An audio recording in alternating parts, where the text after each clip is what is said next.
पिता परमात्मा का ध्यान जप उसका सानिध्य ऐसी कामना करते हुए ओम का नाद करेंगे।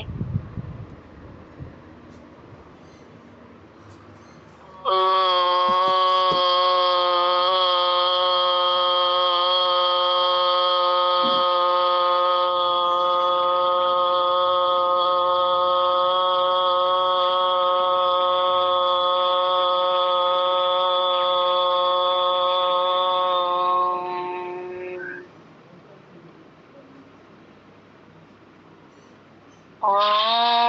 विश्वानि देव सवितर्दुरितानि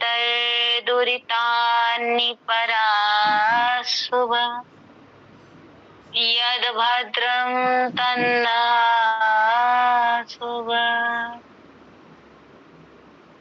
हे प्रभु दुर्गुण हमारे हर लीजिए। हे प्रभु दुर्गुण हमारे हर लीजिए। जो भी शुभ हो वो कृपा कर हमको दे दीजिए। उस परम पिता परमात्मा को नमन करते हुए समस्त महान ऋषियों को, ऋषि संपदा को नमन करते हुए उच्च गुरुओं को, महानतम गुरुओं को हृदय से नमन वंदन करते हुए सत्र का शुभारंभ करेंगे। आप सभी बहनों को मेरा सादर प्रणाम। पिछले 2 दिन से हम योग दर्शन के समाधि पाद को पढ़ रहे हैं। तो कल 2 प्रकरण पूरे समाप्त हुए एक ही पाद के। आज तीसरा प्रकरण आएगा। 2 प्रकरण कैसे थे? हमारी वृत्तियां 5 प्रकार की और उन 5 प्रकारों के भी 2-2 मार्ग, अच्छे और बुरे।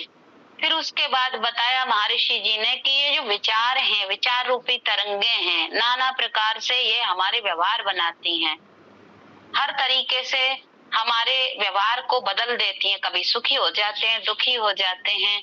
तो कैसे इन पर नियंत्रण कैसे करा जाए?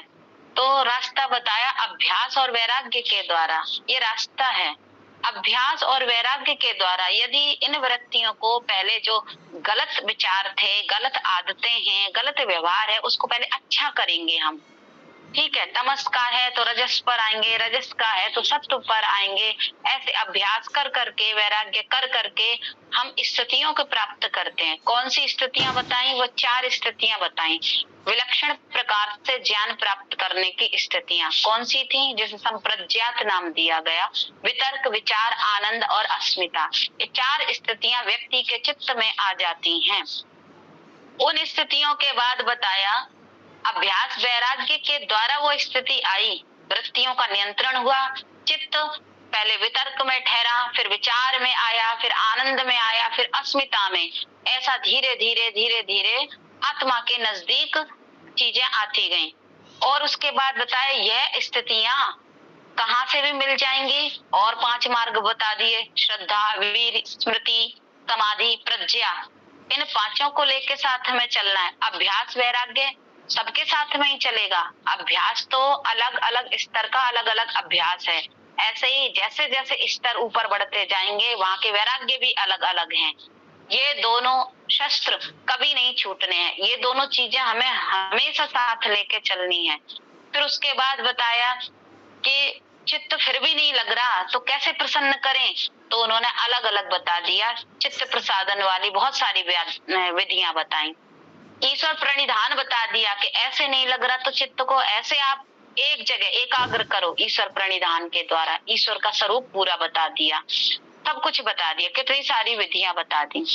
और अब आगे प्रकरण शुरू होता है कि जहां चित्त एकाग्र हो गया, वितर्क, विचार, आनंद, अस्मिता पर पहुंच गया, फिर चित्त में क्या सामर्थ्य आएगा, कैसा हो जाएगा चित्त। तो आगे इसी सूत्र से प्रारंभ करेंगे कि ये जो चित्त है, मन है, इसकी सामर्थ्य कितनी हो जाएगी फिर यदि हम इस वाले रास्ते पर चलेंगे। तो आगे सूत्र बताते हैं, परमाणु परम महत्वांतो अस्ति वशीकारः। परमाणु परम महत्व अंत अंत तक वशीकारा। चित्त का सामर्थ्य इतना बढ़ जाएगा जब समाधिस्थ हो जाएगा चित्त। ये सारी स्थितियों का अभ्यास और वैराग्य करते करते करते करते चित्त में इतनी योग्यता बन जाती है योगी के चित्त में। अब यहाँ योगी का अर्थ आप ये मत लेना कि कोई संसार त्याग के चला गया, हिमालय में चला गया, या संत या सन्यासी बन गया। वह सब योगी हैं जो ये अभ्यास करेंगे, जो इस स्थिति को प्राप्त कर लेंगे। योगी किसी व्यक्तित्व का नाम नहीं है, किसी या हमने नारंगी या कुछ अन्य या कहीं हम मठ उसमें बैठ गए, केवल वो स्थिति नहीं है। वो हो सकती है, लेकिन योगी एक चित्त की स्थिति है जहाँ ये चीजें घटित होती हैं। वो सब योगी हैं। वो गृहस्थी भी हो सकते हैं, साधारण जन भी हो सकते हैं जो इस रास्ते पर चलते हैं। ठीक है, तो योगी के चित्त की योग्यता ऐसी बन जाती है कि वह परमाणु से लेकर, परमाणु अर्थात इस सृष्टि निर्माण की प्रक्रिया का सबसे छोटा कण क्या है? परमाणु। सबसे छोटा वही है ना जिसके खंड नहीं किए जा सकते। सबसे छोटा परमाणु। सृष्टि प्रारंभ हुई तो परमाणु मिल मिल के कभी कुछ बना और हमारे सामने दृश्य जगत आ गया। परमाणु से लेके परम महत्व अर्थात ये जो महत्व है, जहां आपको ऊपर जितना भी लंबा चौड़ा व्यापक ये दिख रहा है, जिसे आप आकाश कहते हैं, अवकाश कहते हैं, कि जी पता ही नहीं है कहाँ प्रारंभ है और कहाँ अंत है। ये प्रकृति के भीतर है। सूक्ष्म से लेकर अंत तक, अनंत तक प्रकृति का वह सूक्ष्म से सूक्ष्म कण और अंतिम से अंतिम रचना प्रकृति की, वहां तक खोजने और खगालने का सामर्थ्य मनुष्य के योगी के चित्त का हो जाता है। ऐसा चित्त वशीकार में आ जाता है। इतनी सामर्थ्य उसकी बढ़ जाती है कि जहां समाधिस्थ होगा योगी, चल पड़ा, तो आप देखो वैज्ञानिकों ने क्या क्या खोज निकाल डाली। चित्त को ही तो एकाग्र करा हर एक पर, किस पांचों भूतों का, पृथ्वी, अग्नि, जल, वायु, आकाश, सबसे संबंधित इन्वेंशन लाके खड़े कर दिए। और योगियों ने पहले ही बता दिया। प्राचीन काल में भी बहुत सारे आविष्कार हुए जिसका प्रमाण क्या पूरा पुख्ता प्रमाण है, और विदेशों में उस पर रिसर्च भी हो रही है। तो ऐसा सामर्थ्यशाली ये चित्त बन जाता है। ठीक है, फिर उसके बाद इसी में बताते हैं कि फिर और क्या होता है चित्त, और कैसा हो जाएगा चित्त इसके बाद। तो यहाँ आप चित्त का बता दिया कि जब इस प्रकार से चलेंगे तो चित्त की स्थितियां बताई हैं आगे वाली। तो वो कहते हैं क्षीण वृत्तेर विजातस्येव मणिर ग्रहित्री ग्रहण ग्राह्येषु ततस्थद अंजनता समापत्ति ही। अब यहाँ कौन से विलक्षण प्रकार के ज्ञान की और बोल दी? क्षीण वृत्तेर विजातस्येव, क्षीण वृत्ति, जिसकी वृत्तियां क्षीण हो गईं, जिस चित्त की वृत्तियां क्षीण माने बिल्कुल ही हट गईं, बिल्कुल न्यून रह गईं। ठीक है, बिल्कुल हट गईं। कौन सी वृत्तियां? रजस और तमस वाली। मूड वृत्ति, पागलपन में रहता था, समझ ही में नहीं आ रहा, लक्ष्य नहीं पता, भोग विलास विलासिता, ठीक है, लोभ क्रोध मोह ईर्ष्या द्वेष अधिकरण यानी छीनना, ये सारी वृत्तियां जिसकी हट गईं, और कहां पर आ गया? बिल्कुल शुद्ध प्रकाश सत्व गुण में जो स्थित हो गया। ठीक है, पुरुष ख्यातेर पीछे आया था ना कि वो वहां तक पहुंच गया। तो फिर क्या आ जाएगा? जिसकी वृत्तियां राजसिक और तामसिक सारी क्षीण हो चुकी हैं। अभिजातस्य एव मणिर, तो मणि के समान यानी कि जो चमकदार स्फटिक मणि है जिसमें कोई भी दाग नहीं है, कोई आवरण नहीं है। अभी अभिजातस्य माने अभी अभी पैदा हुआ, यानी कि जो तुरंत जन्म लेता है उसमें कोई मल नहीं होता। जैसे शिशु है, जन्म लेता है, निर्दोष होता है, कोई उसमें विकार नहीं होते, मस्तिष्क शून्य, मन शून्य, समाज के साथ संपर्क करता है तो उसकी चीजें बढ़ती हैं।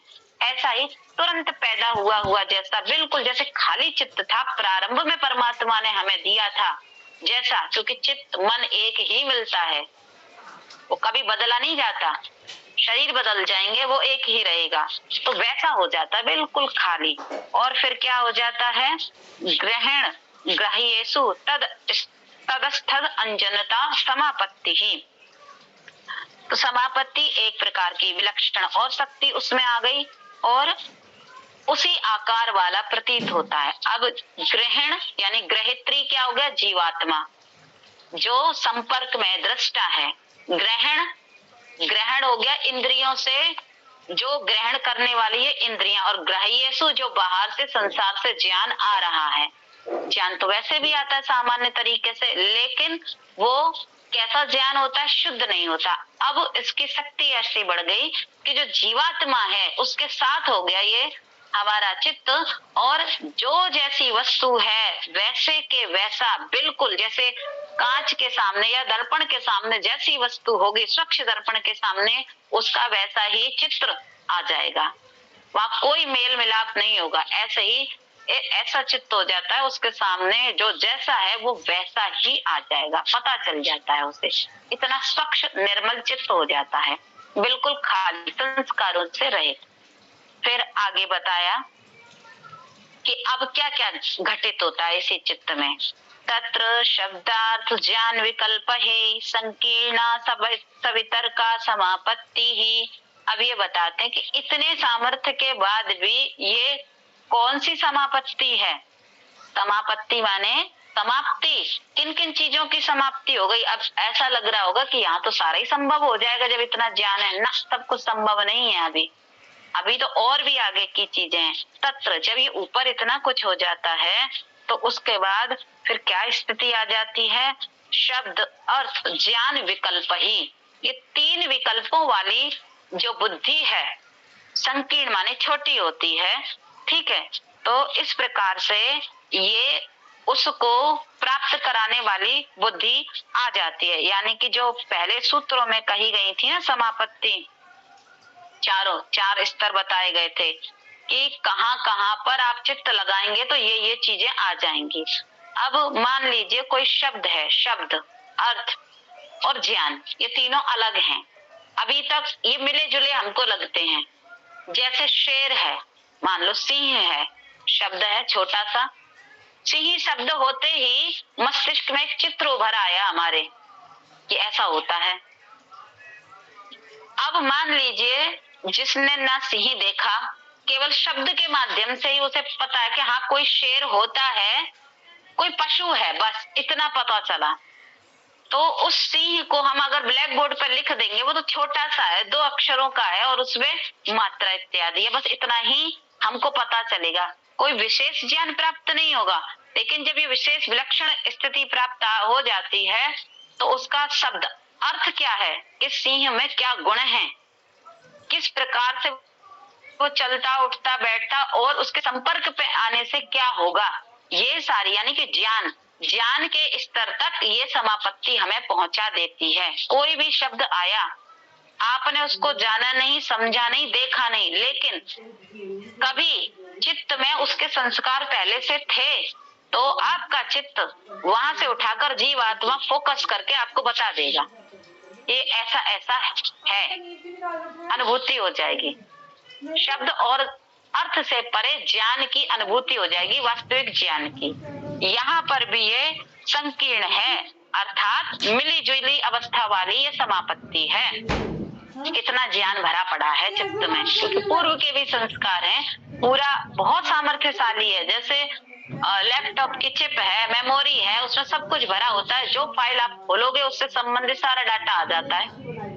जैसी फाइल खोलना चाहोगे आप खोल सकते हो, उसमें जो जो आपने सेव किया हुआ है वो सब आपको मिल जाएगा।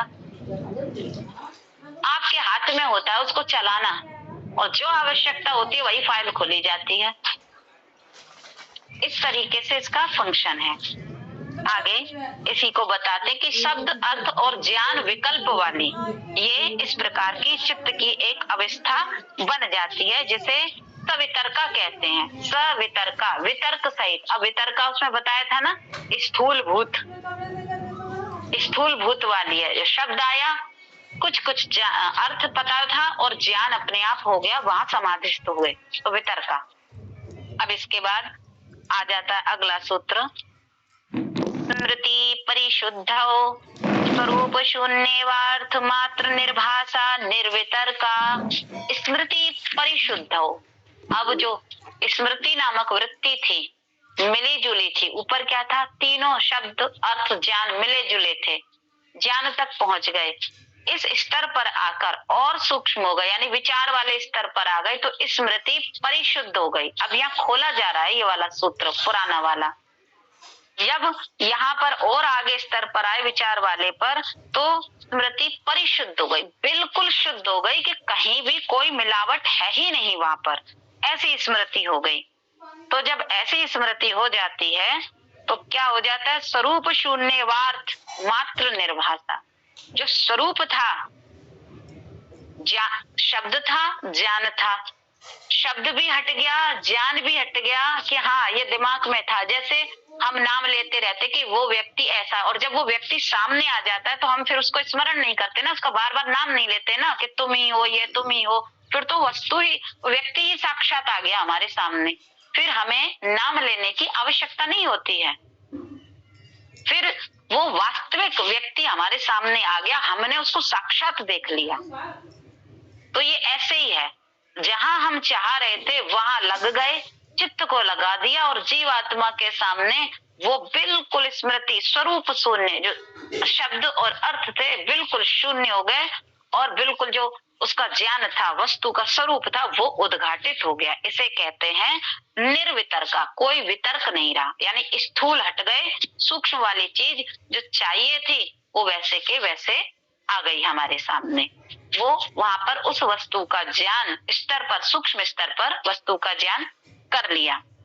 आगे फिर ये कहते हैं एतयेव स्तविचारा निर्विचारा च सूक्ष्म विषया व्याख्याता। एतयेव यानी कि ये जो दो ऊपर प्रकार बताए स्मृति के, बुद्धि के, कि इस प्रकार की बुद्धि हो जाती है, चित्त जब वैसी सामर्थ्य ले लेता है, तो इसी प्रकार से इसी व्याख्या करने वाली आपको क्या समझना चाहिए, सविचारा और निर्विचारा समापत्ति। चित्त की अगली जो स्मृति की, सॉरी बुद्धि की जो अगली स्थिति है वो सविचारा और निर्विचारा इसी प्रकार से आपको समझ लेनी चाहिए कि वहां पर और सूक्ष्मता में जाके चीजें खुल के निकल के आ जाती हैं, जहाँ ना स्थूल रहता है ना तन मात्राएं रहती हैं, आनंद और अस्मिता वाला स्तर वहां पर आ जाता है। ठीक, जो पहले सूत्र था वो यहाँ पर अलग अलग खोल दिया बुद्धि के स्तर पर, तो ऐसे ही इसको समझ लेना चाहिए। आगे इसके बाद बताया सूक्ष्म व्याख्याता, जो शब्द दिया यानी और सूक्ष्म चीजों की व्याख्या करने वाली है कि ये बन कैसे रहे हैं, यहाँ तक पहुंच जाते कि अणु परमाणु मिल कैसे रहे हैं, कितने मिल रहे हैं, क्या घटित हो रहा है, वो जानने का सामर्थ्य, ऐसी बुद्धि परिशुद्ध हो जाती है। आगे वो बोलते हैं सूक्ष्म विषयत्वम चालिंग पर्यवसानम। अब ये सूक्ष्म विषय क्या है, सूक्ष्म विषयत्वम, जो विषयों की सूक्ष्मता है, बिल्कुल सूक्ष्मता है, अर्थात परमाणु, वे कहाँ तक है, चालिंग पर्यवसानम। अलिंग, अलिंग अर्थात जिस प्रकृति का कोई चिन्ह आपको पता ही नहीं है, हम किसी को पता ही नहीं है। लिंग का अर्थ है पहचान, अलिंग का अर्थ है जहां उसकी कोई पहचान ही ना हो, हम पहचान ही ना पाए कि ये भी प्रकृति है, लेकिन वो है। जब एक जैसा, यानी कि सत्व रज और तम, वो अवस्था कैसे मिली हुई है, कोई उसका नाम नहीं है, कोई शब्द नहीं है, नाम होता शब्द होता तो वो अलिंग में आ जाता, यानी कि कुछ तो पहचान है, जैसे मैं तत्व तो पहचान है, लेकिन ऐसी प्रकृति की अवस्था जो इस पहचान से परे है, वहां तक ये चित्त और बुद्धि की सामर्थ्य आ जाती है पहुंचने की। ऐसे हमारा चित्त और बुद्धि वहां तक पहुंचा जाता है, यानी कि प्रकृति की अव्यक्त अवस्था, जब वो व्यक्त नहीं है, अर्थात प्रकृति बनी ही नहीं थी, है प्रकृति, जो अव्यक्त अवस्था रहती है वो हमेशा रहती है, वो कभी नष्ट नहीं होती, वहां तक पहुंच जाते हैं। ठीक, आगे बोलते हैं कि देखो वहां तक पहुंचने के बाद भी ये बताया गया ता एव सवीजः समाधि, इतने पर भी ये सवीज समाधि है। सवीज माने प्रकृति का आलम्बन फिर भी है, सहारा ले रहे हैं प्रकृति का वहां तक पहुंचने के लिए, यानी प्रकृति का कोई ना कोई बीज अभी भी है समाधिस्थ होने के लिए, निर्बीज नहीं है।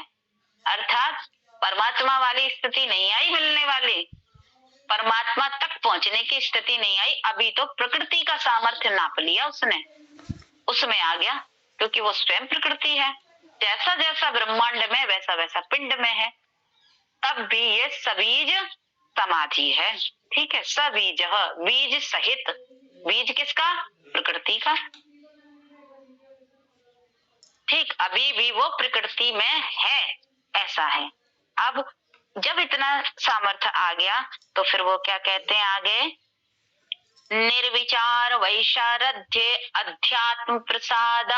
निर्विचार, निर्विचार यानी कि विचार रहित। फिर क्या आ जाता है, सविचार और निर्विचार पीछे बताया था ना। इतने सामर्थ्य आने के बाद ये जो ऊपर जितना भी वर्णन 4 प्रकार का किया गया, संकीर्ण सवितर का, निर्वितर का, सविचार और निर्विचार, ठीक है, ये सारी सबीज समाधि थी।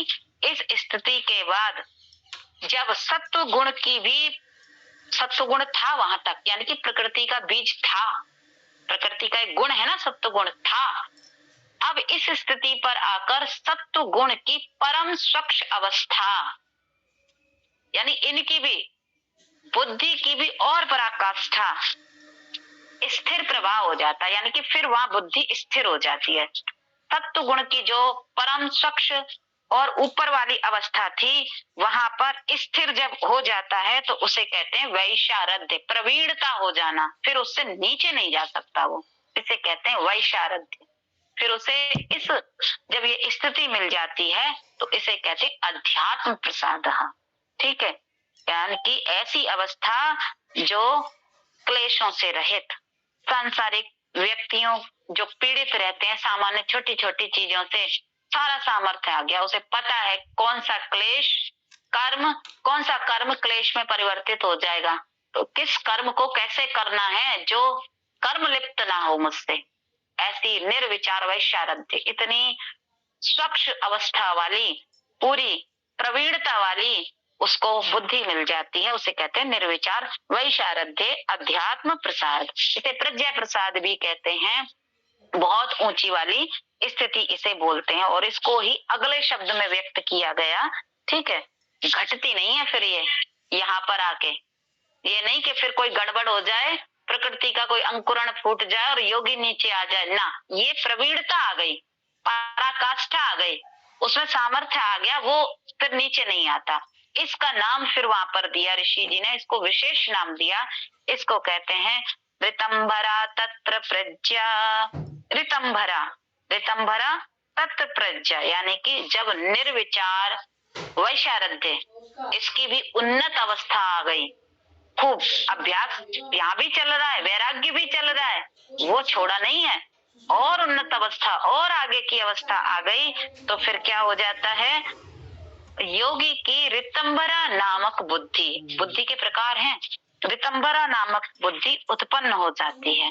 ठीक है, ऋतंभरा सत्य से भरी हुई, बिल्कुल सत्य से। अब सत्य क्या, झूठ और सत्य वाला सत्य नहीं, सत्य का अर्थ जिसमें कभी परिवर्तन ना हो, ऐसी बुद्धि, वो वह ज्ञान जिसमें चाहे कोई सा भी काल आ जाए, इसी जीवन काल की बात नहीं है, वो कभी परिवर्तित ना हो, ऐसे ज्ञान को धारण करने वाली बुद्धि उसमें आ गई योगी में। ऋतंभरा प्रज्ञा, यथार्थ को धारण करने वाली, सत्य का बोध कराने वाली वो ऊंची सर्वोत्तम स्थिति वाली प्रज्ञा उस योगी के भीतर आ गई। फिर उसके बाद क्या हुआ, जब ये स्थिति आ गई, श्रुता अनुमान प्रज्ञाभ्याम अन्य विषया विशेषार्थत्वात्। श्रुता अनुमान, सुने हुए, अनुमान किए हुए, यानी कि शब्द और जो अनुमान, अब यहाँ पर वो वृत्तियां बताई थी ना 5 प्रकार की, प्रमाण बताए थे, वो यहाँ पर आ जाएंगे, जो भी थे पहले अब यहाँ वो वहां भी खंगाल सकता है, उन प्रमाणों तक भी वो पहुंच सकता है जो बताए थे, प्रत्यक्ष, अनुमान, शब्द प्रमाण, आगम जो बताए थे, उनको शब्द प्रमाण भी बोलते हैं। न्याय दर्शन में एक और बता दिया गया है। तो जो आगम था और अनुमान प्रमाण से जो उसने जो भी उसके अंदर ज्ञान अब तक था, क्योंकि वहां पीछे कहा गया था ना, संस्कार बने हुए हैं, जितना भी वस्तुओं का उसका सामान्य बोध कराने वाला जो भी ज्ञान था, ऋतंभरा प्रज्ञा के द्वारा अब उसे विशेष बोध प्राप्त होने लगा उनके बारे में। ऐसी बुद्धि इस से यहाँ जो अन्य विषय से पुराने सुने हुए, जाने हुए, अनुमान किए हुए उसके पर, ये साधारण सामान्य जीवन वाले अनुमान किए हुए विषय नहीं थे। यहाँ पर थे जो 4 प्रकार थे समापत्ति के, वो वाले। स्थूल में उसने प्राप्त किया, फिर सूक्ष्म में किया, फिर तन्मात्राओं तक गया, फिर अस्मिता तक गए, ये सारी, फिर निर्विचार पर भी आ गए। और ये सारे जो संस्कार थे उसमें, तो यहाँ पर आकर उसकी भी परिशुद्धता हो गई और अन्य विषय जो जितने भी अन्य विषय उन वस्तुओं से संबंधित थे सारे हट गए और विशेष अर्थ को बताने वाली स्थिति प्राप्त हो गई, अर्थात वो परम तत्व को जानने की योग्यता में आके खड़ा हो गया। अब इसके बाद यहाँ पर आ जाता है तज्जह संस्कारो अन्य संस्कार प्रतिबंधी ही। अब उसको ये अनुभव होने लगा जब बुद्धि एकदम परिशुद्ध हो गई, अध्यात्म प्रसाद मिल गया कि ये जो ऊपर जितनी भी मुझे स्थिति मिली है, ऋतंभरा प्रज्ञा भी मिली है, ये भी क्या है, मेरे लिए बंधन ही है। अगर इसमें मैं उलझ गया तो मुक्त परमात्मा तक नहीं पहुंच पाऊंगा। तो उन संस्कारों को भी वो त्याग देता है, अर्थात इतनी सामर्थ्य प्राप्त करने के बाद भी वो त्याग देता है। तज्जह संस्कारो अन्य संस्कार प्रतिबंधी। तो इस समाधि जब ये ऋतंभरा प्रज्ञा के प्राप्त, जब योगी की ऐसी स्थिति हो जाती है अध्यात्म विषयक, तो जितने भी संस्कार थे उसके अब तक बने हुए संस्कार, क्योंकि ये आगे आने वाले जन्म का कारण बनते, और उसको चाहिए क्या था कि अब जन्म नहीं चाहिए, उसको कोई फर्क नहीं पड़ता जी मैं संसार में बहुत ऊंचा हो जाऊं, मेरे सब ना, इन सब से परे उसे क्या चाहिए था, ये परमात्मा के पास जाना है और जन्म मरण से मुक्ति। तो उसे ये सामर्थ्य भी क्या लगती है, बंधन वाली लगती है। तो तज्जह, इसको भी संस्कारों को ये जो बुद्धि होती है काटने वाली बन जाती है कि हाँ इतना सामर्थ्य हो जाता है। जो अच्छे संस्कार थे, बहुत अच्छे संस्कार, चाहता तो योगी पुनर्जन्म लेके बहुत ऊंची स्थिति प्राप्त कर सकता था और मिलती उसे इन संस्कारों के माध्यम से, लेकिन ऋतंभरा प्रज्ञा के द्वारा वो इनको भी काटने में समर्थ हो जाता है, ये बहुत अच्छे वाले संस्कारों को। जब वो इन संस्कारों को भी काट देता है, अर्थात उसे कोई लोभ नहीं है, कोई आसक्ति नहीं है इस चीज में, तो कौन सी स्थिति आ जाती है, तस्यापि निरोधे सर्व निरोधान निर्वीजः समाधि ही। तो ऋतंभरा प्रज्ञा की जो चरम अवस्था थी घटित हो गई, सारे संस्कार उसने काट दिए, तब क्या आ गया, निर्वीज, सबको रोकने वाली, सब रुक गया, सर्व निरोध, सब निरोध हो गया, अर्थात यहाँ पर चित्त वृत्तियों का पूर्ण निरोध हो गया, कोई संस्कार शेष नहीं है, अर्थात चित्त खत्म हो गया, मन समाप्त हो गया, यहाँ पर है ही नहीं। जब संस्कार समाप्त, वृत्ति समाप्त, वृत्ति ही तो मन है, संस्कार ही तो चित्त है, वो समाप्त को कोई बीज नहीं बचा, फिर निर्बीज हो गया। अब बीज ही नहीं है तो फिर उगेगा क्या, कौन सा कर्म बनेगा, कौन सा भोग भोगेगा, इसको कहते हैं निर्बीजः समाधि, परमात्मा तक वो पहुंच गया, अब उसे पुनर्जन्म नहीं मिलेगा। तो ये पहला पाद यहाँ पर समाप्त हो गया, ठीक है, समाधि पाद। अब दूसरा पाद प्रारंभ करते हैं, साधन पाद। भिन्न भिन्न प्रकार के साधन हैं सामान्य लोगों के लिए, कि संसार में रह के, गृहस्थ में रह के, या हम विद्यार्थी जीवन में हैं, जिस भी जीवन में हैं, तो हम कार्य कैसे करें, तो उनके लिए ऋषि ने बड़ा सुंदर ये बताया साधन पाद, क्योंकि पीछे बता दिया कि यदि आप चलते रहोगे तो वहां तक भी पहुंच सकते हो, तो लालसा रहती है ना कि जी चलेंगे तो क्या है, तो देखो पहले ही बता दिया, चलते रहोगे तो ये स्थिति आ जाएगी, इस जन्म में नहीं तो अगले में आएगी, चलोगे ही नहीं तो बिल्कुल नहीं आएगी। तो इस प्रकार से उन्होंने ये बताया। अब यहाँ साधन पाद शुरू करते हैं कि क्या क्या साधन है जो आप प्रतिदिन कार्य कर रहे हो, उसमें आप कैसे कार्य कर रहे हो ये चेक करना है आप। तो पहला सूत्र उन्होंने बताया क्या है, क्रिया योग का बताया। क्रिया योग जिसे भगवत गीता में कर्म योग भी बोल देते हैं, भगवान कृष्ण ने उसको कर्म योग का नाम दिया। तो पहला सूत्र है इसका, तपः स्वाध्यायश्वर प्रणिधानानि क्रिया योगः। ये क्रिया योग क्या है, तप, स्वाध्याय और ईश्वर प्रणिधानानि, ये 3 साधनों वाला क्रिया योग है, कर्म योग है।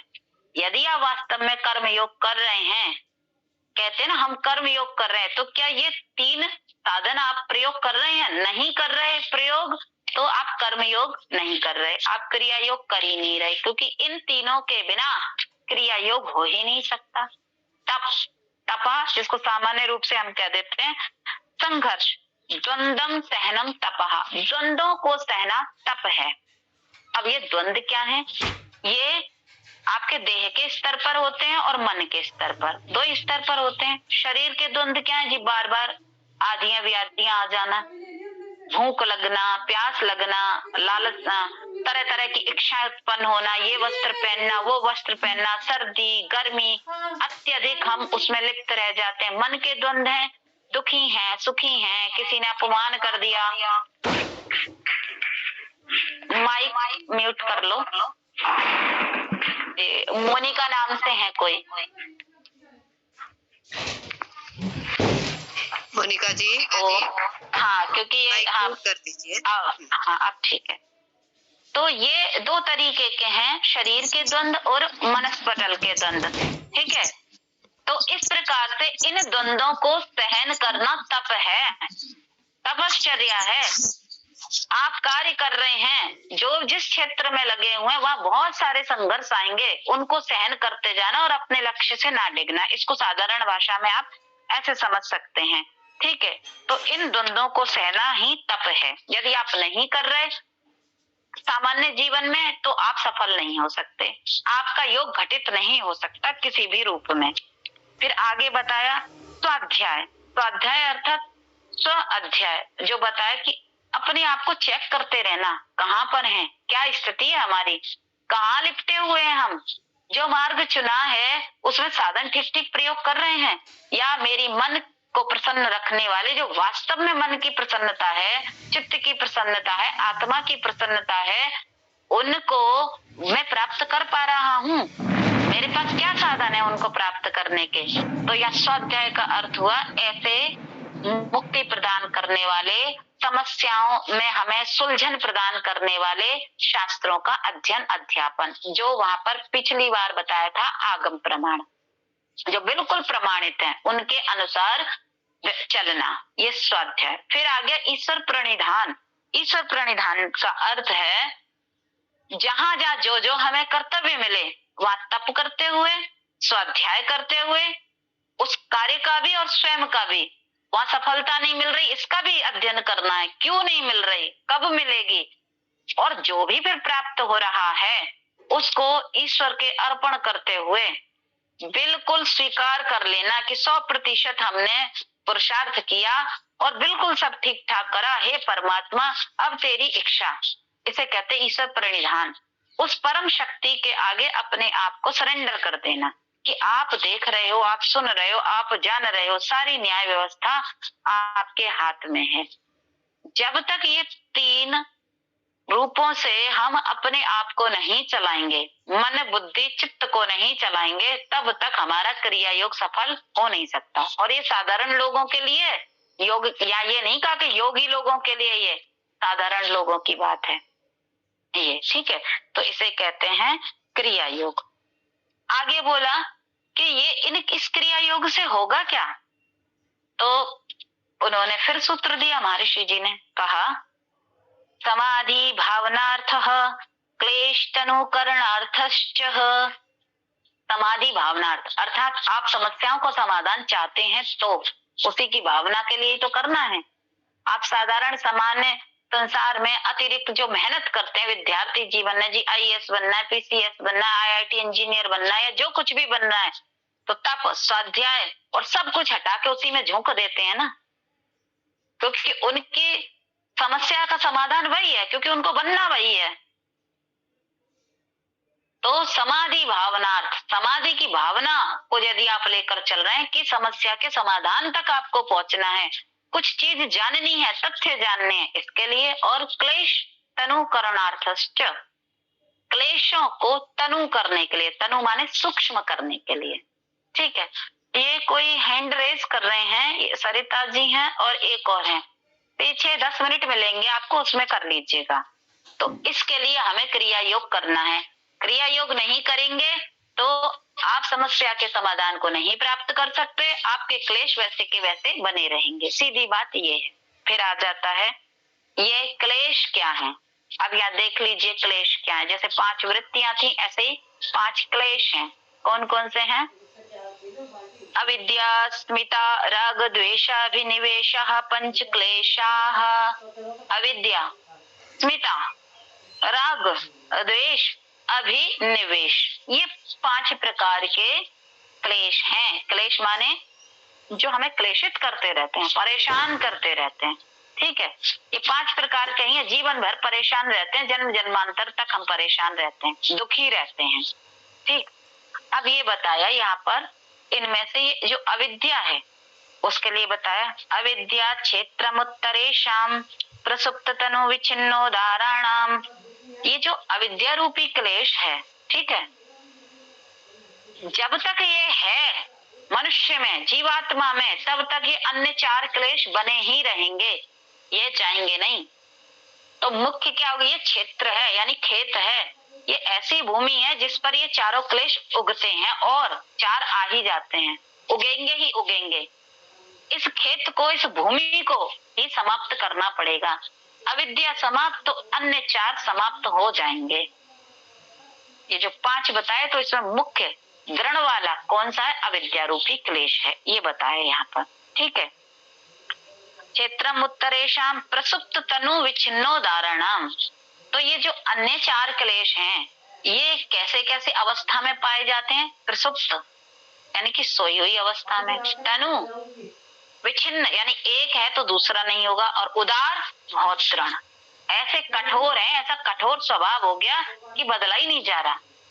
प्रसुप्त माने सोए हुए, कि है हमें पता नहीं चल रहा कि हमारे अंदर है भी है, वो है, कोई ऐसी घटना, व्यक्ति, वस्तु सामने आया और वो सोया हुआ था, जागृत हो गया क्लेश। कहते रहे भाई तुम्हारे आने से मन में बड़ी विकलता होती है या प्रसन्नता आ जाती है।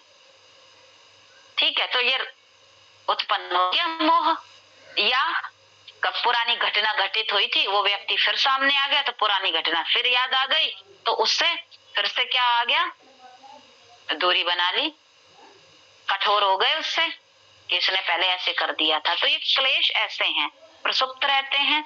तनु, तनु का अर्थ है थोड़े थोड़े उगते रहते हैं, उनको आसानी से काटा जा सकता है, धीरे धीरे थोड़ा थोड़ा, की छोटी छोटी बातों पे छोटा छोटा गुस्सा आ जाना, या स्वभाव में ही जैसे हम छोटी छोटी चीजें करते हैं, भाई स्वभाव ही बना लिया है किसी ने तो इस चीज का।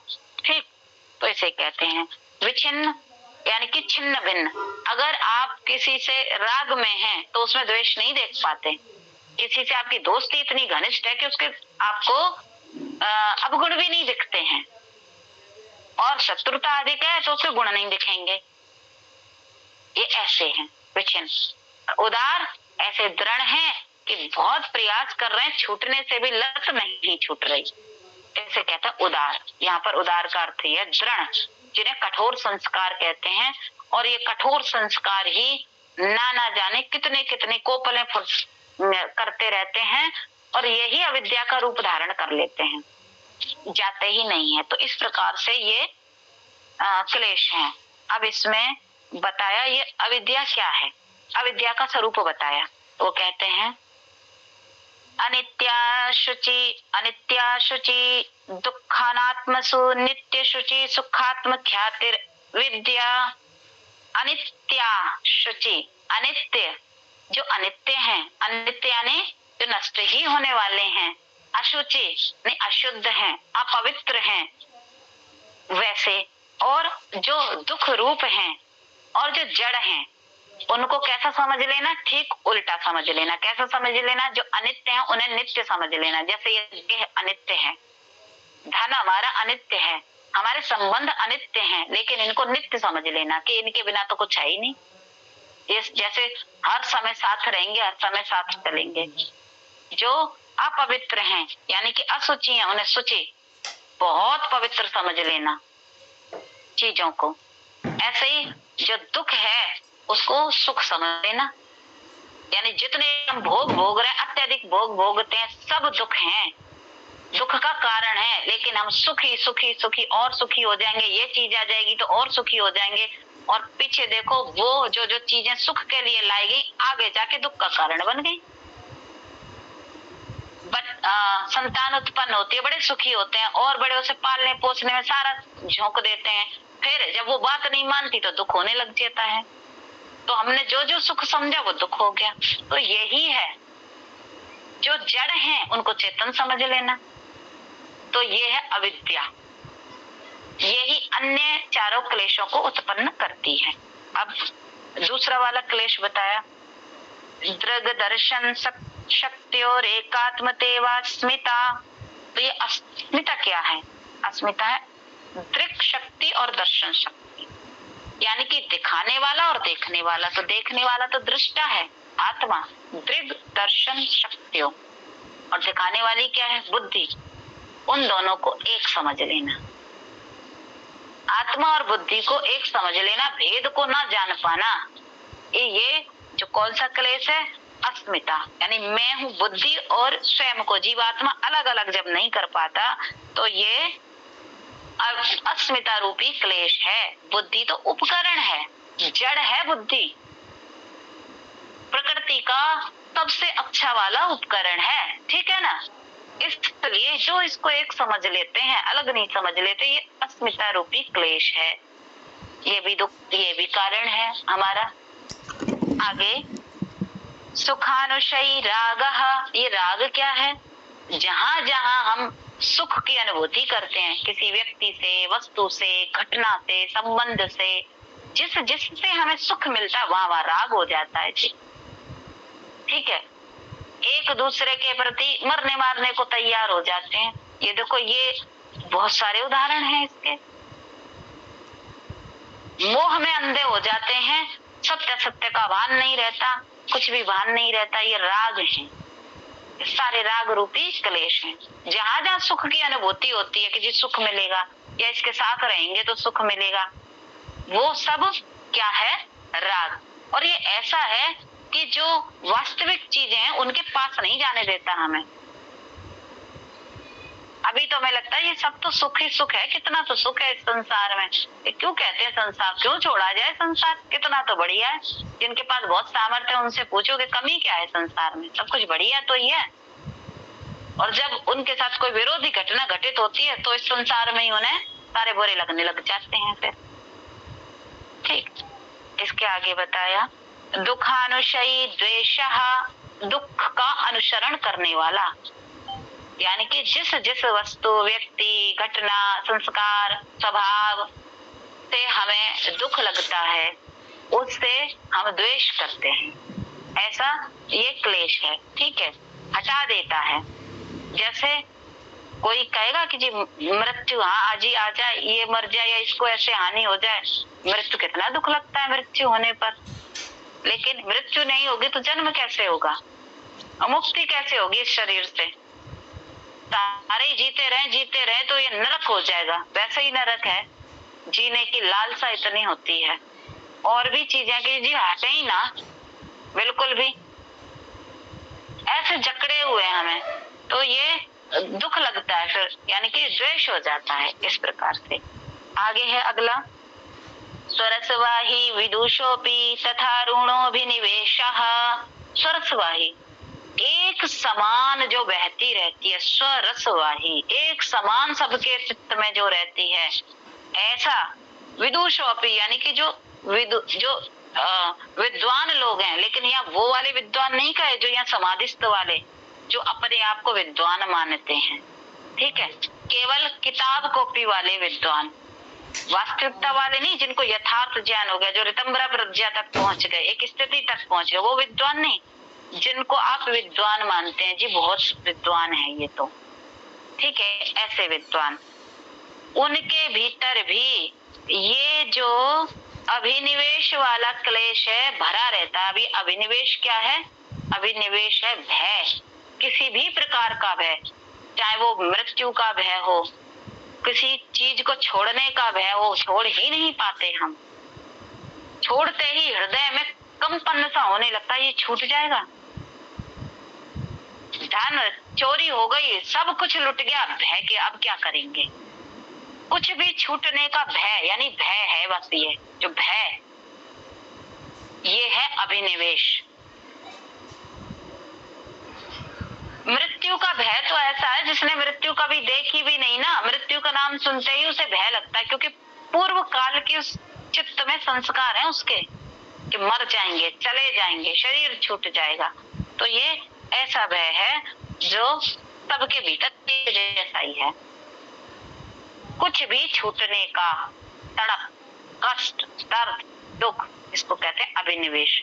कुछ भी छूटने का भय, ऊंची और ज्यादा स्थिति। ठीक, अब काजी ये 5 क्लेश हैं जो बड़े बंधन का कारण है, छूटे कैसे इससे? उन्होंने कहा ते प्रति प्रसव हेयः सूक्ष्माः, ते इनको क्रिया योग से, किससे करना है? क्रिया योग से, तप स्वाध्याय ईश्वर प्रणिधान। प्रति प्रसव कर दो, प्रसव माने जहाँ से उत्पन्न हो रहे हैं, प्रति माने वहीं पहुंचा दो, कहाँ से उत्पन्न हो रहे हैं ये, जाओ देखो, और सूक्ष्म कर दो इन्हें। ते प्रति प्रसव हेयः सूक्ष्मा, यानी कि ये जिनका जो आश्रय स्थल है ना चित्त, उसको खंगालो, वहीं से तो उत्पन्न हो रहे हैं, उग रहे हैं वहीं से, वहीं प्रति प्रसव कर दो। जहाँ इसका उत्पत्ति स्थल है वहां जाके इनका प्रति प्रसव कर दो, इनको सूक्ष्म कर दो।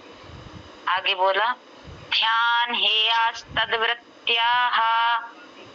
अब ये जो अविद्या आदि ये जो 5 क्लेश हैं, क्लेशों की जो वृत्तियां हैं, चित्त वृत्तियों का ही भंडार था ना, इसकी इन क्लेशों की जो वृत्तियां हैं वो कहाँ जाके करोगे आप? हेय माने कहाँ जाके उनसे हटोगे, हेय कर दोगे, त्याज्य, हेय माने त्याज्य, कहाँ से छुटकारे योग्य है? ध्यान में जाके। पहले प्रति प्रसव करो, सूक्ष्म करो, और फिर ध्यान में जाके इनको बिल्कुल नष्ट कर दो।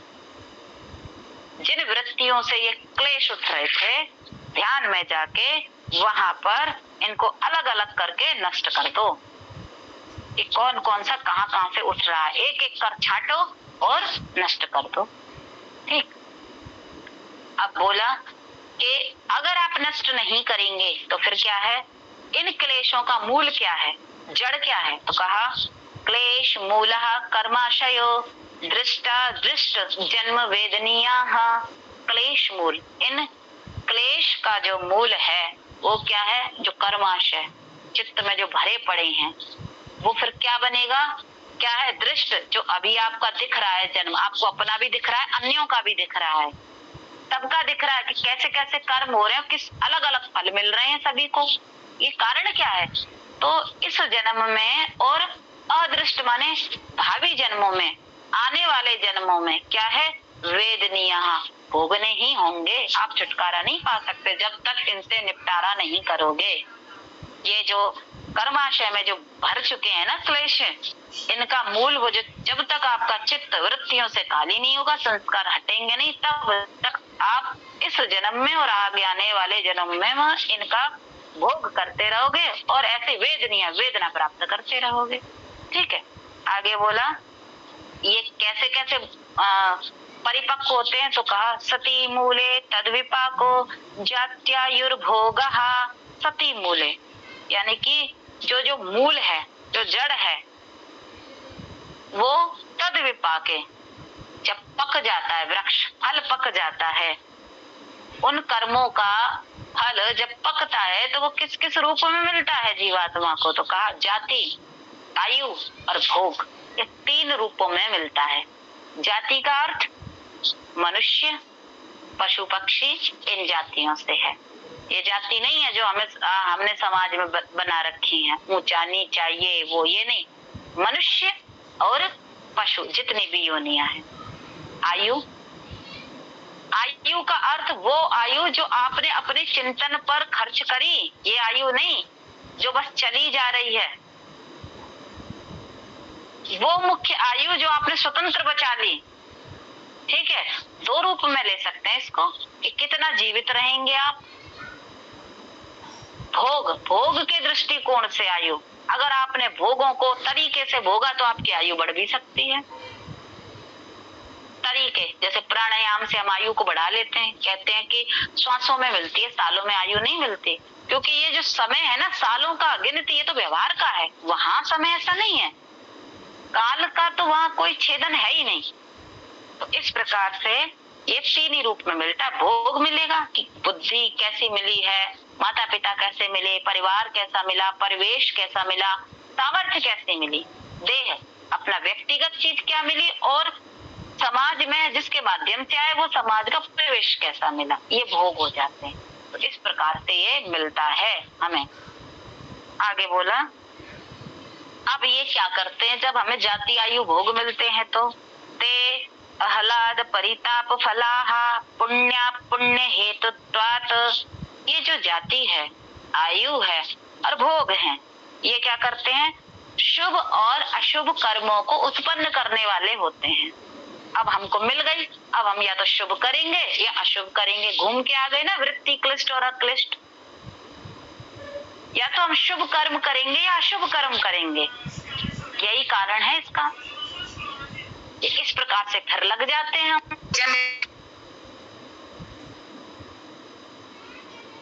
से कहा कि पाप कर्मों से पशु योनि मिलती है, यानी कि वो भोग योनियां हैं। केवल मनुष्य योनि ही योग और भोग दोनों योनि है। वहां वो कर्म, उनके कर्म नहीं बन रहे, वो तो उन्हें कर्म रूप ही कि भोगो। अब ये किसी को कीट पतंग बना दिया, जलचर बना दिया, ये सारी पशु योनियां, क्योंकि बुद्धि का प्रयोग नहीं कर सकते, ये सब भोग योनियां हैं। दूसरे के अधीन रह के ही इन्हें करना होगा, ये स्वतंत्र नहीं है। तो इस प्रकार से ये बताया। आगे बताया, परिणाम ताप संस्कार दुखेर गुणवृत्ति विरोधाच दुखमेव सर्वम विवेकिनाः।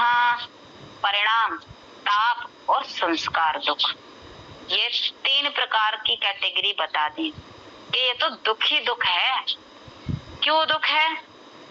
और गुणों से भी विरोध हो जाता है। सर्वम विवेकिना, जो विवेकी लोग हैं सब प्रकार से देख रहे हैं, यानी कि जिन्होंने उच्च स्थिति को प्राप्त कर लिया है और वो इस संसार को हर क्षण देख रहे हैं, तो जितने भी विवेकी हैं उनको तो सब दुख में ही लगता है। कैसे दुख में लगता है? एक तो वो परिणाम दुख देता है, एक ताप दुख है, एक संस्कार दुख है। परिणाम क्या? कुछ भी कर लो, आज जो हमें सुख दे रहा है, चलते रहे, कल को वो दुख का कारण बन जाता है। आज मित्र है, कल को शत्रु बन जाएगा, पता ही नहीं चलेगा। तो परिणाम में वो दुख ही है।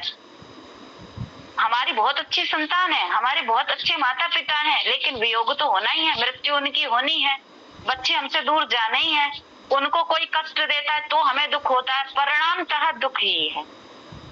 हमसे वो कुछ नहीं कह रहे, हम भी बहुत अच्छे, लेकिन फिर भी किसी ना किसी कारण से हमें दुख होता ही है उनसे जुड़े रहने में।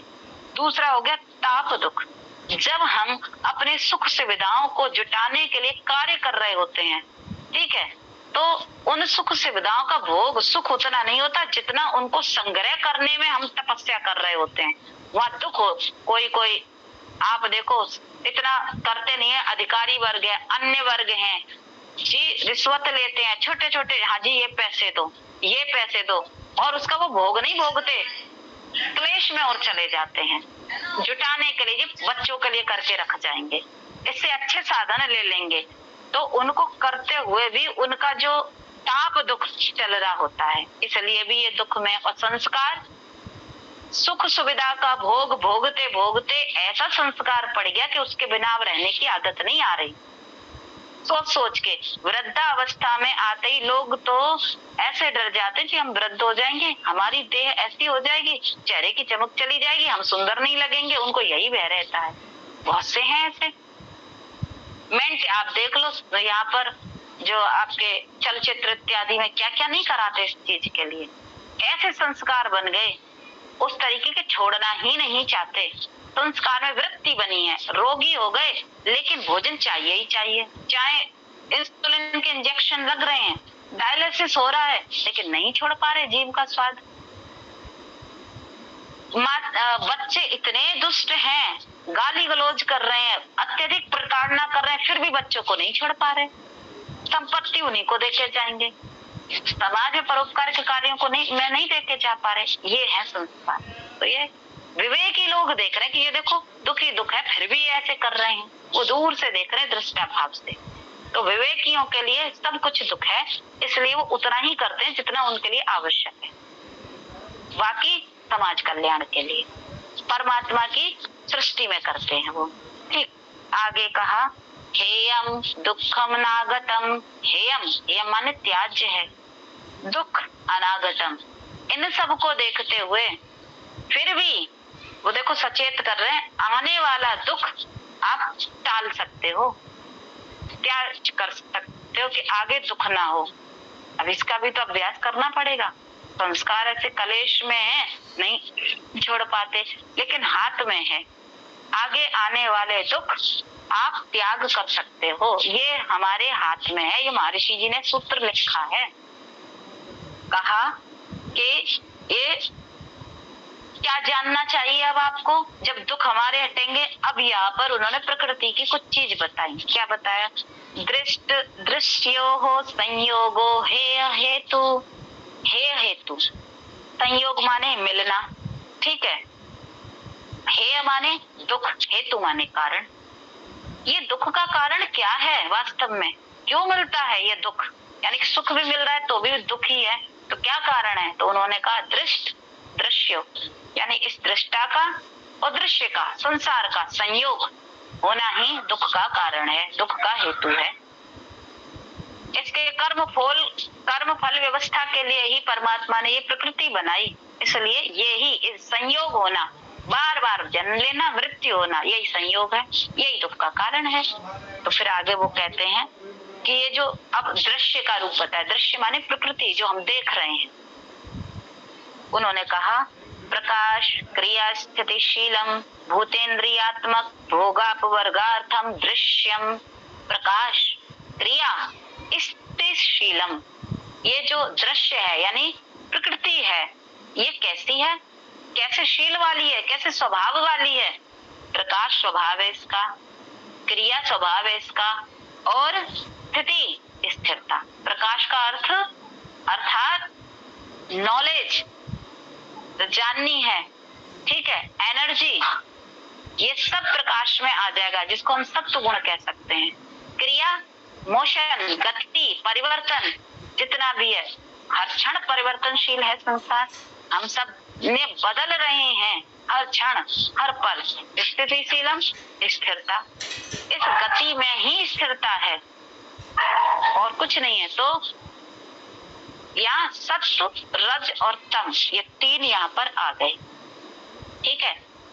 एनर्जी, मोशन और ग्रेविटी, स्थिरता, आकर्षण, ठीक, ऐसे स्वरूप वाली ये दृश्य है, यही प्रकृति है। फिर कहा भूतेन्द्रियात्मकम, भूत और इंद्रियों से युक्त पंचभूत हैं और इंद्रियां हैं, है ना। 5 ज्ञानेंद्रियां हैं, 5 कर्मेंद्रियां हैं, इस प्रकार से। और काय के लिए है ये? भोग अपवर्ग, भोगापवर्ग अर्थम, भोग के लिए और अपवर्ग के लिए, अर्थात भोग करना है आपको, यानी जो आपने कर्म आपके विपाक हो गए, आप आए हैं लेके, तो उनका भोग भी तो करना है। नए मत बनाओ, लेकिन नए कर्म न बनाओ, पुराने हैं, यही तो विवेक ज्ञान लाना है। जो ऋतंबरा प्रज्ञा आती है वो यही तो बता देती है जी इतने ही कर्म रह गए हैं, अब नहीं बनाएंगे आगे। उस संस्कार वहीं काट देते हैं कि अब है ही नहीं संस्कार। तो अपवर्ग यानी ऊपर चले जाना है, मुक्ति मार्ग में जाना है, ये यही इस संसार में आके ही हो सकता है। इसलिए मनुष्य योनि मिलती है कि अब तुम मुक्त हो जाओ, फिर दूसरा और कोई मिलेगा नहीं जन्म, और किसी जन्म में आप ये कार्य कर ही नहीं सकते। ऐसा ये प्रकृति है, ऐसा ये दृश्य है, दुख भी है, भोग भी है और देखने में सुख है। तो जितना जितना आवश्यक है उतना उतना सुख लो। विवेकी लोग ऐसे ही यहाँ पर ग्रहण करते हैं, भोजन भी लेते हैं, साधारण भोजन में ही उन्हें बड़ा आनंद आता है, उबले हुए में, क्योंकि इंद्रियां तन्मात्रा तक पहुंच गई होती है उनकी। विशेष जो उसमें स्वाद है अणु परमाणुओं वाला, वो ग्रहण करने लग जाता है। ठीक है, फिर आगे बोला, एक और स्तर बताया, विशेषा विशेष लिंग मात्रा लिंगानी गुण परवाणी। और कैसी है ये प्रकृति, यहाँ पर ये वाला एक और सूत्र करके 20 करके यहाँ पर इसको समाप्त करेंगे। ये जो प्रकृति है ना 4 स्तर वाली है, वहां देखो संप्रज्ञात के 4 स्तर बताए थे, उनको यहाँ लगाना है आप। ये प्रकृति भी 4 स्तर वाली है। कौन सी? विशेष, अविशेष, लिंग और अलिंग मात्र। अलिंग का बताया था, पीछे सूत्र आया था। तो विशेष का अर्थ है जो हमको स्पष्ट समझ में आ रहे हैं, जैसे पंच महाभूत, पृथ्वी जल अग्नि वायु आकाश, पूरे समझ में आ जाते हैं। अविशेष का अर्थ है, यहाँ पे देखो स्थूल भूत आ गए, 5 ज्ञानेंद्रियां आ गई, 5 कर्मेंद्रियां आ गई और मन आ गया, स्पष्ट समझ में आ रहे हैं, इनको कह दिया विशेष का एक समूह बना दिया, ये विशेष प्रकृति है। अविशेष प्रकृति कौन सी मानी जाएगी? 5 तन मात्राएं, वो समझ में ही नहीं आती कि किस मात्रा पर जाकर कौन प्रभावित होगा, कितनी मात्रा शब्द की कैसे कही जाएगी कि वो प्रभाव डाल देगी वहां पर। कहते ना भाई वो तो प्रभावित ही नहीं हुआ, इस भोजन से वो प्रभावित नहीं हुआ, वो प्रभावित हो गया और वो सुख प्रभावित हो गया, ऐसे कहते हैं ना। वो तन मात्रा किस मात्रा तक, तो वो अविशेष है, मिला जुला है, वो हर कोई स्पष्ट नहीं कर पाता। जब हम संप्रज्ञात के विचार वाले स्तर पर जाएंगे तब ये स्थिति खुलती है। तो यहाँ पर आ गए 5 अविशेष में 5 तन मात्राएं, यानी स्थूल भूत जहाँ से बने, जिनसे बने ये पांचों, पृथ्वी जल अग्नि वायु आकाश, वो तन मात्रा है। ठीक है, और अहंकार, ठीक, हमारा सूक्ष्मता में जाएंगे, ये अविशेष है।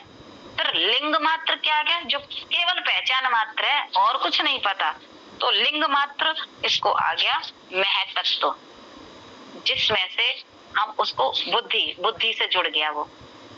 ठीक है, लिंग मात्र है। और सूक्ष्मता में जाएंगे तो ये चीज आएगी, क्योंकि बुद्धि शब्द आ गया, महतत्व शब्द आ गया, तो बस इतनी ही पहचान है, लिंग मात्र माने पहचान मात्र। और अलिंग क्या आ गया, जो कोई पहचान नहीं है जी, मूल प्रकृति, बस अव्यक्त अवस्था, कुछ नहीं पता वहां क्या है। ऐसी ये 4 स्तर वाली है। गुण परवाणी, ये गुणों के पर्व हैं इसके। ठीक है, सत्व रज तम, 4 स्तरों में ये तीनों गुण इस प्रकार से हैं। अब एक अंतिम सूत्र और करते हैं, दृष्टा अदृष्टा का बता दिया, ये दृश्य का बताया यानी प्रकृति का। दृष्टा दृशी मात्र शुद्धोपि प्रत्यानुपश्यः, लेकिन ये जो दृष्टा है ना, जीवात्मा, दृष्टा देखने वाला मात्र क्या है, दृशी मात्र है, केवल देखने वाला है। शुद्धोपि, और बिल्कुल शुद्ध है, बिल्कुल शुद्ध है, पर क्या है, प्रत्यानुपश्य, प्रत्य के पीछे पीछे देखने वाला है, अर्थात चित्त में जो है ना बस उसी को देखता है, ये देखने वाला शुद्ध है बिल्कुल। ठीक, तो ये दृष्टा है जो चेतन है, जीव केवल देखने की शक्ति है, इसमें देखने की शक्ति के स्वरूप वाला है, अर्थात ये आंखें भी तभी देखेंगी जब आत्मा है शरीर में, जिह्वा पर भी रस का स्वाद तभी लगेगा, स्पर्श भी तभी होएगा, वाणी भी तभी बोलेगी, ये इनके पीछे शक्ति का कार्य करता है, ऐसे शक्ति स्वरूप वाला है ये। ठीक है ना, तो इस प्रकार से यानी कि बुद्धि और चित्त जिन विषय का ग्रहण करते हैं बस उसको देखने समझने वाला ये दृष्टा ऐसा है। तो यहाँ पर दृष्टा का स्वरूप भी बता दिया। अब आगे का प्रकरण कर लेंगे और कल इसको समाप्त भी कर देंगे साधन पाद को। ठीक है, आपको कुछ समझ में नहीं आया हो या कुछ इसमें पूछना हो जिज्ञासा बस, तो आप पूछ सकते हैं इनमें से कुछ भी।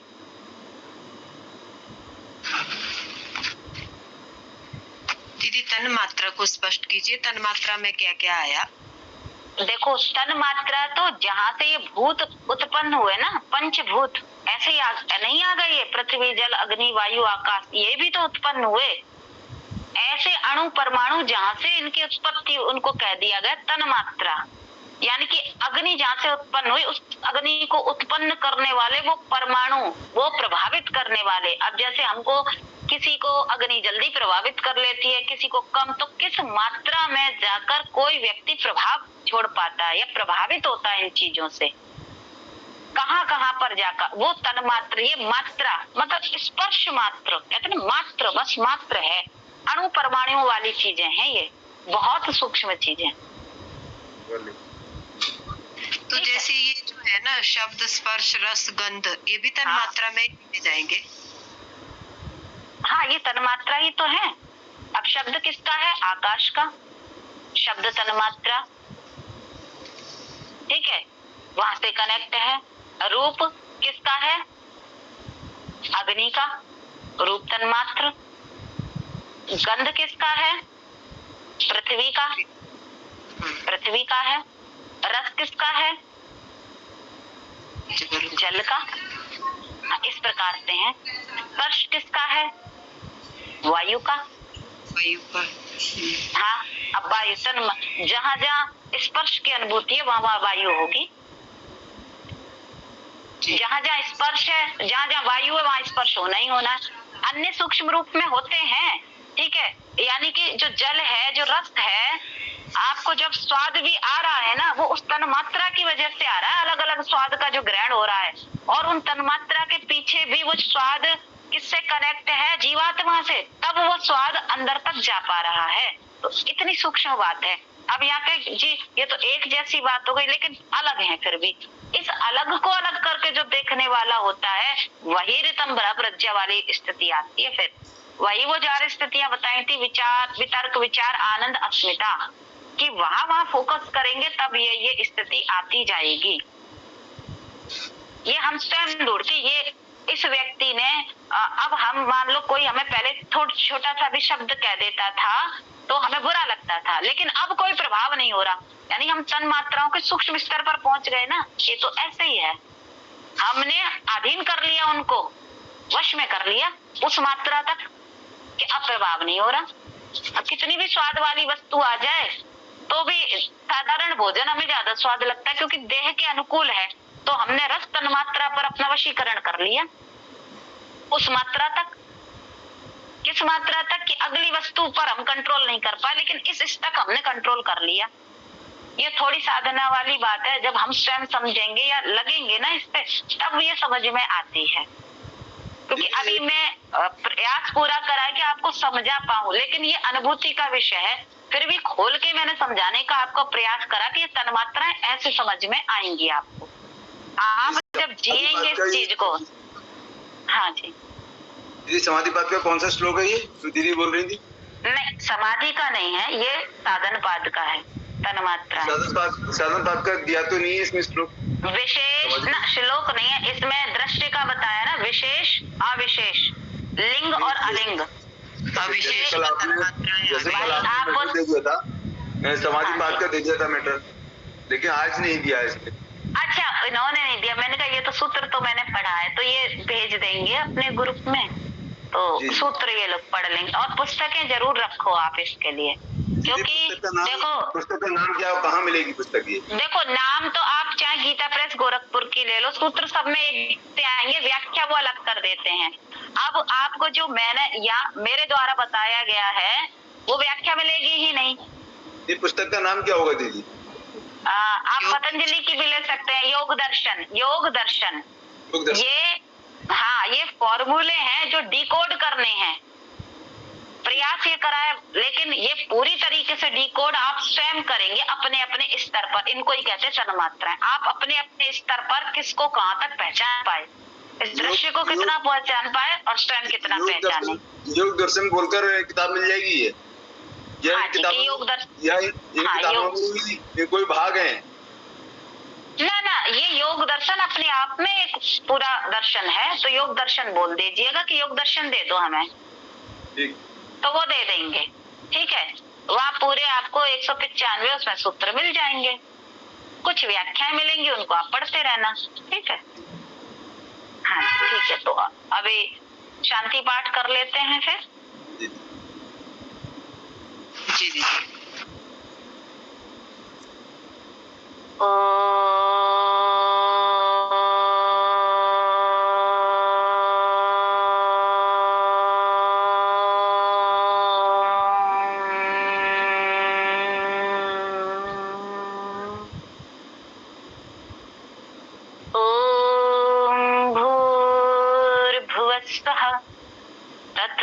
तत्सवितुर्वरेण्यं भर्गो देवस्य धीमहि धियो यो नः प्रचोदयात्। ओम शांति शांति शांति। सभी को सादर प्रणाम। ओम जी। नमस्ते। नमस्ते।